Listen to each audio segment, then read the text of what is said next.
ఆకతాయి సందడిగా ఆగలేని తొందరగా సాగుతున్న ఈ పయనం ఎంతవరకు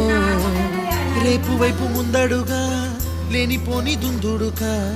రేగుతున్న ఈ వేగం ఎందుకొరకో మట్టికి మబ్బుకి వేళ దూరం ఎంతంటే లెక్కలే మాయం